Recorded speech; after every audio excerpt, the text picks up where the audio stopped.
We ended up taking a fairly lengthy detour to mend the connection with my loving wife, but we are not going to be splitting up. I want to tell you my twisted love tale this time. My name is Bob Conley. I first saw Lisa Yoder at a coworker's wedding when I was 26 years old. Lisa, the bride's friend, was at the wedding. We were about the same age. To put it mildly, I was utterly enamored with her when I spotted her from the groomsmen's chairs, raising a glass on behalf of the bride's friends. Her chic updo and blue dress were too gorgeous to resist. It was love at first sight. I told my coworkers about it in the end, and I got to know Lisa because the newlyweds had introduced us. Then, when I was 26, Lisa and I tied the knot. Lisa was raised as a daughter of a father, but she had severed her relationship with her father. It turns out that my father-in-law enjoyed gambling and struggled to maintain a steady employment. Lisa lived with her father after losing her mother when she was young, but she appeared to have gone through a lot. Lisa's father had stopped visiting the family by the time she started high school, and she moved away as soon as she finished. She seems to have made it on her own ever since, taking part-time jobs. I wanted to marry this powerful woman and make her happy, even if I knew her past. Thus, Lisa and I tied the knot when I was 26 years old. However, life was not all happiness after that. Lisa became pregnant not long after we were married. We were ecstatic because we both desired children. However, she lost her pregnancy before she could reach the stable phase. After one loss, we may have moved on, but Lisa was truly worn down by 2 in a row. Lisa was diagnosed with infertility after we underwent some tests at the advice of our physician. While she was able to conceive, she would frequently miscarry or give birth to stillborn children. It was unclear what caused it. Lisa said, "I'm sorry, the baby keeps coming to us, but I can't seem to nurture it," as she began to feel increasingly downcast. "Lisa, it's not your fault. You're constantly giving it your all," I told her again. After receiving an infertility diagnosis, I extended an invitation to Lisa for a trip to Arizona. Lisa's mother passed away in Arizona, where she was born. Her loving mother grew raised in Arizona, so even though it's not actually her hometown. Her maternal grandparents have also passed away. Lisa had always wanted to travel. I believe that traveling to Arizona was the perfect choice. Arizona's scenery, climate, and delectable cuisine restored Lisa's physical and emotional well-being. On this vacation, she smiled sincere for the first time since her miscarriages. We were fortunate to glimpse a massive rainbow in the sky on the final day of the trip. It's stunning. I wonder if my mom and the babies can see it, Lisa sobbed. I sobbed too as I held Lisa's shoulder. Lisa, they're observing. Your mom is undoubtedly keeping an eye on our kids from above. This was more than just consoling her. I really did think so. We had a conversation while observing the rainbow and came to the conclusion that it's acceptable if we are childless. As a couple, we would encourage one another. Do you think that's okay, Bob? You might be able to conceive without any issues if you were with someone else. I fixed my gaze on Lisa's eyes. I wanted to make sure she understood. I didn't get married to you so that I could have kids with you. I wanted to remain with you forever, which is why I married you. Whether or not we have children, the most important thing to me is that you are at my side. Lisa had her hands over her face as she sobbed. I'm grateful. Bob, thank you. She must have considered getting a divorce when she was dealing with the news that she was infertile. I sincerely appreciate that we took this trip before things got out of hand because it allowed us to talk about how we felt. I was sincere in my feelings. Even if it was just temporary, our lives together as a married couple was calm and content after that. Lisa unexpectedly announced she wanted a divorce when we were 29 years old. Please, let's get a divorce. Lisa wasn't in tears. Her gaze was already fixed, not with reluctance, but with resolve. Can't we talk it out anymore? My voice was trembling pitifully, I believe. It isn't a suggestion. That's a choice that I made. If it sounds self-serving, I apologize. I believe that was the first time I had ever heard Lisa's voice so icy. Why? Could you explain the reason for me? Lisa said without hesitation, "There's someone else I love," in response to my question. "I can't stay with you any longer for his sake." That was the first time she had called me you. Her statements were so full of determination that I knew right away that nothing I said would persuade her to change her mind.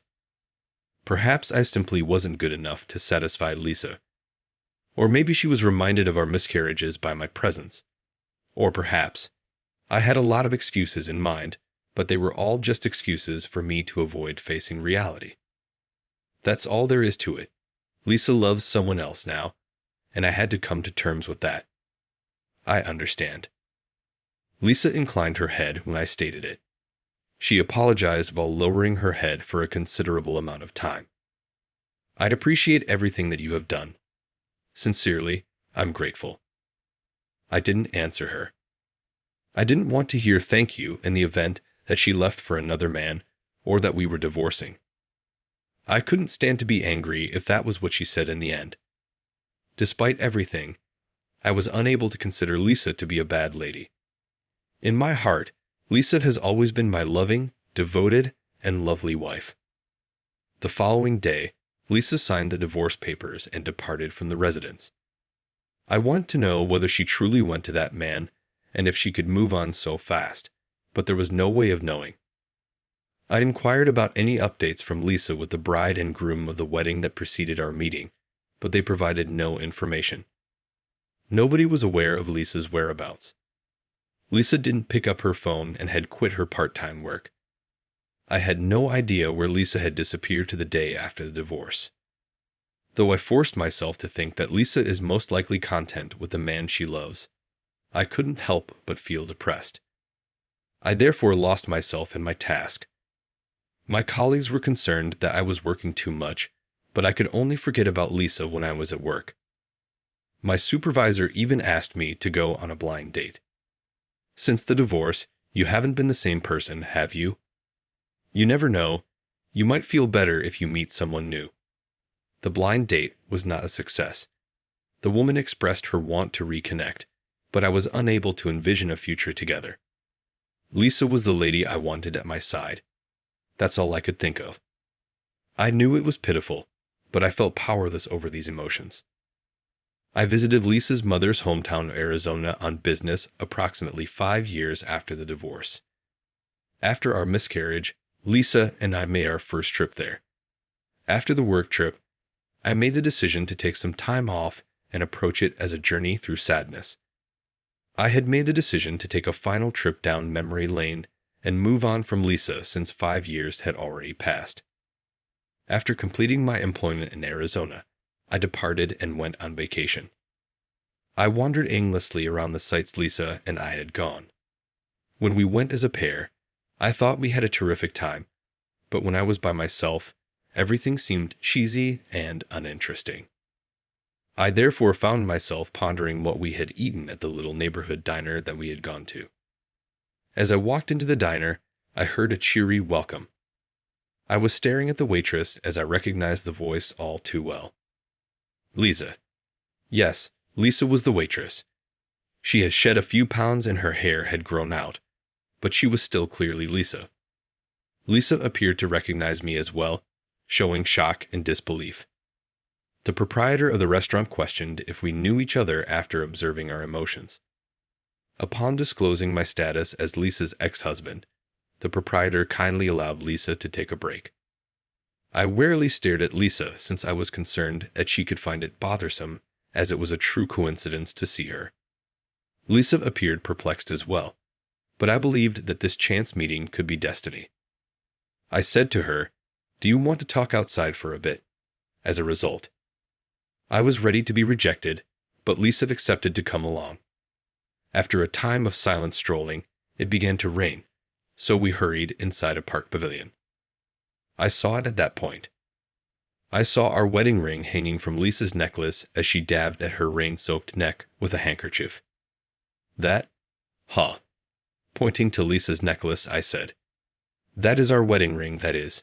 The option that we jointly selected. Why are you wearing it as a necklace when you claim to have met someone else? Lisa covered her jewelry with her palm, caught off surprise, but it was too late.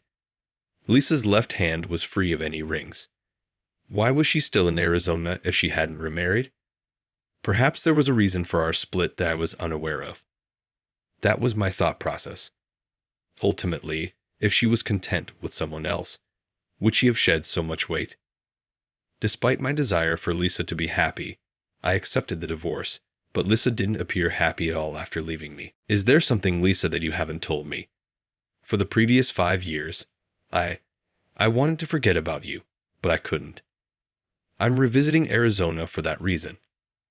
But this isn't how I can return to New York.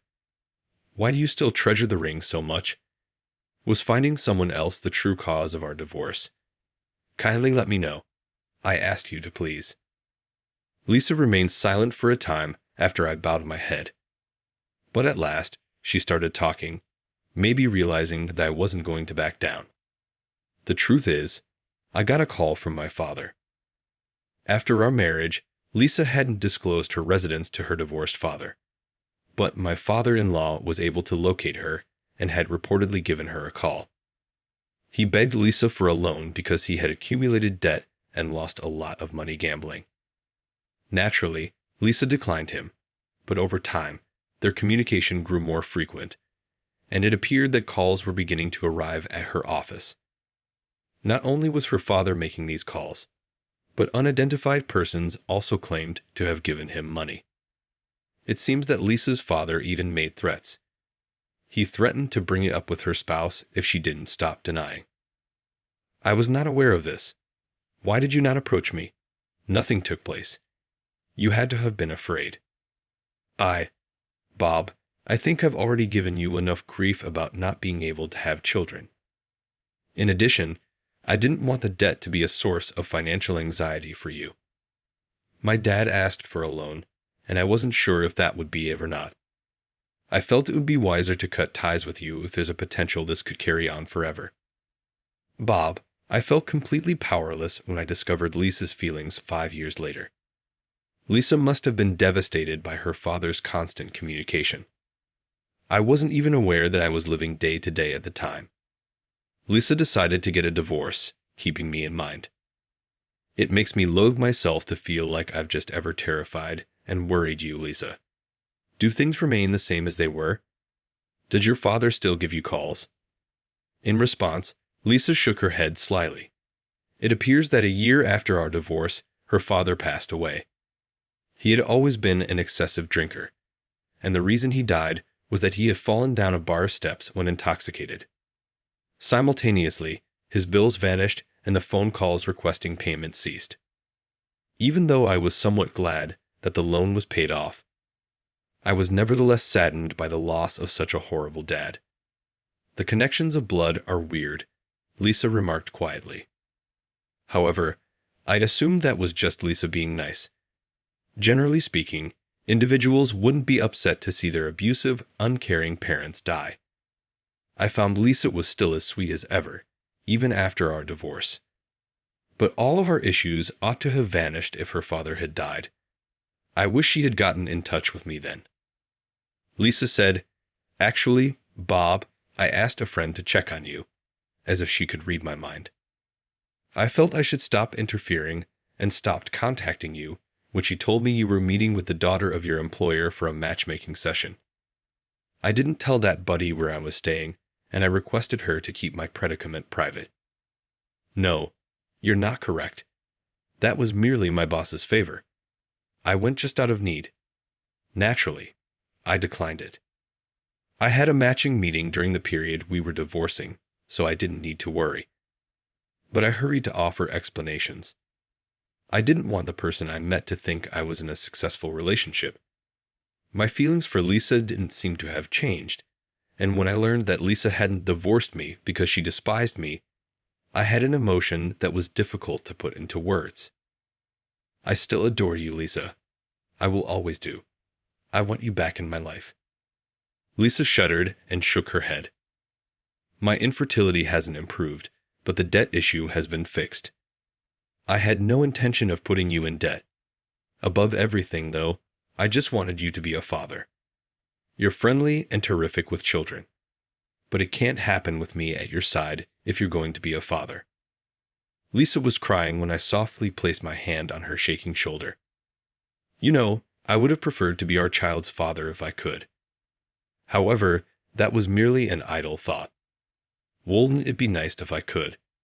Did I not inform you earlier?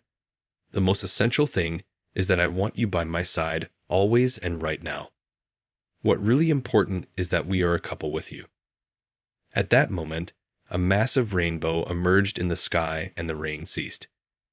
It resembled the rainbow we witnessed as a group when we traveled to Arizona following Lisa's miscarriage. Lisa also appeared to recall that. I responded, keeping my eyes fixed on the rainbow. "That time, too, when you took me on a trip, we saw a rainbow just like this one." "Yes, it is correct. As we watched that rainbow, we made the decision to stand with one another right then and there. Maybe this is just a coincidence." "What? What are you trying to say?" Lisa seemed perplexed at my statements as she wiped away her tears. I looked Lisa in the eye and expressed my ideas. "Don't you think that this rainbow is encouraging us? Like it's from our deceased children and Lisa's mother. We've never been alone, I believe. I think our kids and Lisa's mother have been keeping an eye on us the entire time. Together, let's remain. Because they are all with us, I'm sure everything will work out." Lisa gave me a big smile and a firm handshake when I said this. I can't lie about how I feel when I think about my mom and our kids watching over us. I have the same emotions. Bob, I've been considering you all this time. I gave Lisa a firm hug at that very time. For the past 5 years, I've longed to do this with her. She had lost weight, so when I hugged her again after all this time, I was a little nervous. I've been waiting 5 years for this. I hugged Lisa close, just the way she wanted. After some time, Lisa moved back in with me, and we were married again. Lisa first raised her voice when we went to formally greet my parents after we were remarried. "I'll make sure he never experiences sadness again. I'll bring him joy," she proclaimed. Reflecting over the last 5 years brought me to tears. Lisa took a cloth and carefully wiped away my tears. "I apologize for all of the tears. It's all right.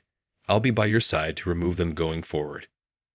Even though I'm a man, her remarks made me cry a lot. We were fortunate to have a child 2 years after our second marriage.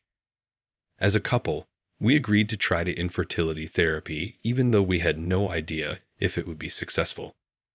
Lisa, who was holding our newborn, said to me, "I appreciate you discovering me once more. I got to meet this child because to you. It was my intention to express gratitude. I'll look out for Lisa and our little one. I'm resolved to treasure this joy so that our family